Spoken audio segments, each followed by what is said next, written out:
சுருக்கமாக பேச வேண்டியிருக்கு. நான் பொதுவாக இந்த தேட்டருக்கு வந்தோடனே நான் முதலே சொன்னேன், இந்த பாப்பாவை கொஞ்சம் கம்மியாக பேச சொல்லுவேன்.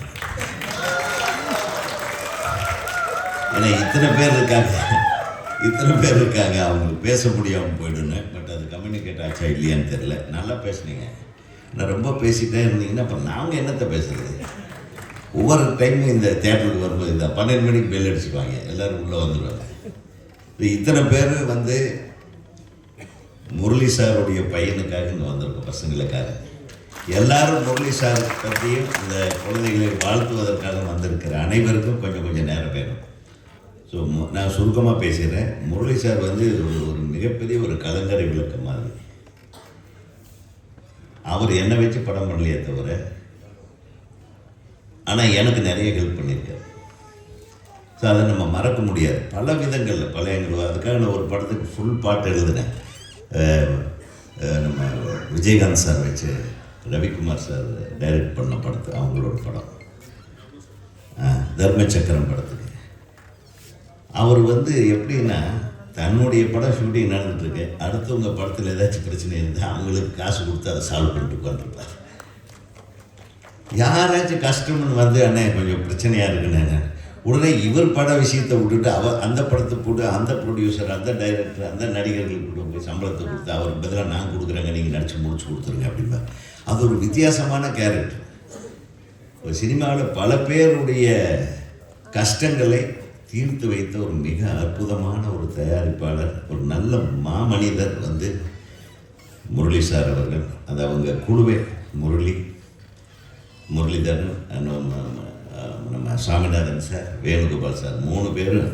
அவங்க வந்து நான் எப்பவுமே சொல்லுவேன், 3 பேர் 3 தெய்வம், பெருமாள், பிரம்மா, ஈஸ்வரன் மாதிரி மும்மூர்த்திகள் மாதிரி. ரொம்ப they're very very humble and honest. யார் போனாலும் அங்கே மார்னிங் ஒரு 11 மணிக்கு டிஃபன் கிடைக்கும், ஒரு மத்தியானம் ஒரு 4 மணிக்கு அவங்க ஆஃபீஸில் டிஃபன் கிடைக்கும். இந்த மாதிரி கொடுத்தும் அடுத்தவங்களை சிரிக்க வைத்தும் அடுத்தவங்களை வந்து சந்தோஷப்படுத்தியுமே மிகப்பெரிய வெற்றிகளை கண்டவர்கள் முரளி சார் என்கோ. ஸோ அந்த பசங்க 2 பேரும் படம் எடுத்திருக்காங்க. நீ மிகச்சிறப்பான படமாக இது வந்திருக்குன்னு நினைக்கிறேன். ஏன்னா ரொம்ப கிளாமரஸாக இருந்தது. பக்கத்திலே ஹீரோயின் வேறு உட்காந்துருந்தாங்க. 2-3 தடவை பேரை கேட்டேன். ஏன்னா பேரை சொல்லணும்ல, அப்போ தானே மரியாதை. பிரக்ஞா அப்புறம் நயன்.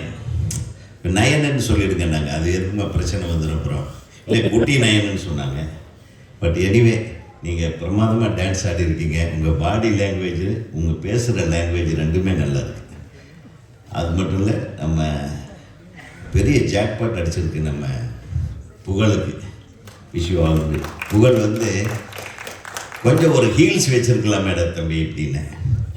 ஏன்னா அந்த பொண்ணு ஹைட்டுக்கு எம்பி இவரும் வந்து கண்டுபிடிக்கிறார், எம்பி சாய வைக்கிறார். கரெக்டாக.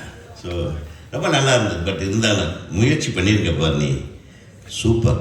ஆனால் ஒரு காமெடி, ஃபுல் த்ரில்லர், காமெடின்னு ஒரு த்ரில்லர். அந்த த்ரில்லருக்கு வந்து நம்ம ரவி மரியா உள்ளே நுழைஞ்ச உடனே தெரிஞ்சு போச்சுது, இது ஒரு மிகப்பெரிய ஒரு குழப்பத்தை குட்டையை குழப்ப போகிறாங்க இந்த வீட்டுக்குள்ளேன்னு. அது அவருடைய காஸ்டியூம், ரவி மரியாவுடைய காஸ்டியூமுடைய ஸ்டைலு, அது இவனே பிளான் பண்ணியிருப்பான். நான் ரவி மாதிரி எங்கே போனாலும் அந்த கேரக்டர் ஃபுல்லாக உள் வாங்கிட்டு ஒரு தானே வேலை செஞ்சுருப்பான். அது எப்படி பெட்டர் பண்ணுறது அப்படின்னு இப்படி நிறைய பண்ணி காட்டுவார். ஸோ ஒரு இயக்குனராக அவர் இருக்கிறதுனால ரவி மரியாக்கிட்ட ஒரு பெரிய ப்ளஸ் பாயிண்ட் என்னென்னா, அந்த கதாபாத்திரத்துக்கு மேக்சிமம் மெருகேற்றி நம்மளால் எப்படி வித்தியாசமாக செய்ய முடியும் அப்படின்னு நினச்சி உணர்ந்து செய்யக்கூடிய ஒரு மிகப்பெரிய நடிகராக அவர் வந்துட்டுருக்காரு. அவர் டெஃபினட்டாக இப்போ சமய காலத்தில் அவர் வர படமெல்லாம் சக்ஸஸ் ஆகிடுது. ஸோ சக்ஸஸ் வரிசையில் மிகப்பெரிய குணச்சித்திரம். அதை சொல்லுவேன், என்ன கேரக்டர்னே சொல்ல முடியாத ஒரு கேரக்டரில் அவர் தெரிஞ்சிட்ருக்காரு. எங்கள் இயக்குனர் சங்கத்தில் ஒரு மிக முக்கியமான ஒரு பங்கு அவருக்கு எப்பவுமே இருக்கும். அவருக்கு என்னுடைய வாழ்த்துக்கள். இந்த திரைப்படத்தில் பணியாற்றிய அசோகன் சாருடைய Chennai sir, wish you all the best. இசையமைப்பாளர், பாடல்கள் ரொம்ப பிரமாதமாக இருந்தது. என்னுடைய அன்பு தம்பி எழுதின பாடல். எங்கே அவர் கலைக்குமாருடைய ஒவ்வொரு பாடல்களும் வந்து இன்றைக்குமே வந்து மனசில் நிற்கும். விக்ரமன் சாருக்கு அவர் எழுதின படங்களில் எழுதின அனைத்து பாடல்களும் மாபெரும் வெற்றி பாடல்கள். அந்த வரிசையில் நான் இதில் வந்து பயங்கர கிக்கேத்துற பாடல்கள் எப்படிலாம் பிடிச்சி அதெல்லாம் அந்த வரிகளெல்லாம் ஒரு பயங்கர மயக்கமாக எழுதியிருக்காரு. So wish you all the best.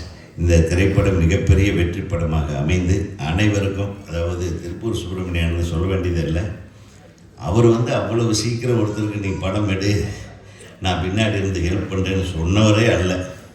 நானே பல தடவை கேட்டிருக்கேன். அந்த விஷயத்தில் ஆள் ரொம்ப கெட்டியாக இருப்பாப்புல.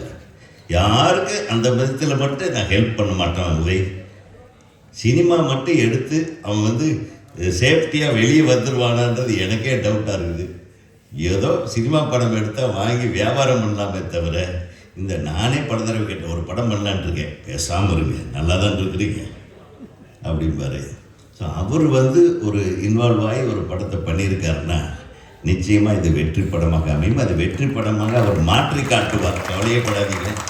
அடுத்த பட பூஜையில் சந்திப்போம். வாழ்க வளமுடன். அனைவருக்கும் வாழ்த்து.